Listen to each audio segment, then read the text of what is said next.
Ivan, kumusta ang sitwasyon dyan at ano ang panawagan ng mga rallyista? Ella, katatapos lamang ng isinagawang demonstrasyon dito sa labas ng St. Gerard Construction. Ngunit kasabay ng pagkalampag ng mga rallyista dito, dumedepensa rin yung mga empleyado na nasa loob ng establishmento at sumisigaw din habang nakikisigaw yung mga protester dito sa labas ng St. Gerard Construction.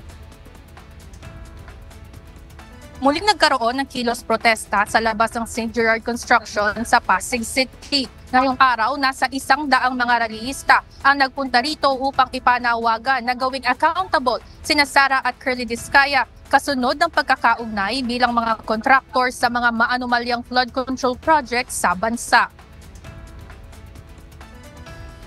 Dito po kami dahil kami po ay sumisigaw, nagmamakaawa ng pananagutan. Hindi na pwedeng muro investigations lang.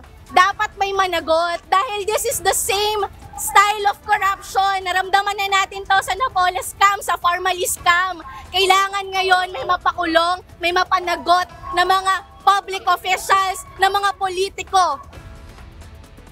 Dagdag pa nito, may sapat na dahilan kung bakit nagagalit ngayon ang taong bayan, lalo na anya ang mga kabataan dahil napupunta umano sa korupsyon ang bilyong-bilyong halaga ng kaba ng bayan. Panawagan ng grupo, hindi sapat na ilagay lamang sa travel bulletin ang mga ito, kundi dapat ding tanggalin ang kanilang accreditation. Kailangan na rin anyang i-freeze ang assets ng mga Diskaya at iba pang mga sangkot na kontraktor bago pa mailipat o maipasa sa ibang pangalan. Samantala, mayroon ring mga pulis mula sa Eastern Police District ang nagbantay sa paligid. Ayon kay Eastern Police District Chief of Police, Police Colonel Hendrix Mangaldan, naging maayos ang isinagawang demonstrasyon.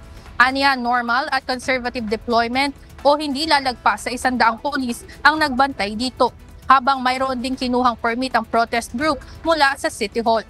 Pagbibigay linaw nito, ang presensya ng mga pulis sa lugar ay para sa peace and order o upang masiguro na nananatiling mapayapa ang mga isinasagawang demonstrasyon.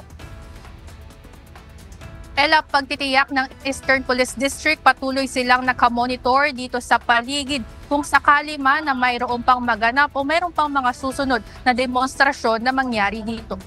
Yan muna ang update mula dito sa Pasig City. Balik sa inyo dyan, Ella. Maraming salamat, Ivan Alvarez.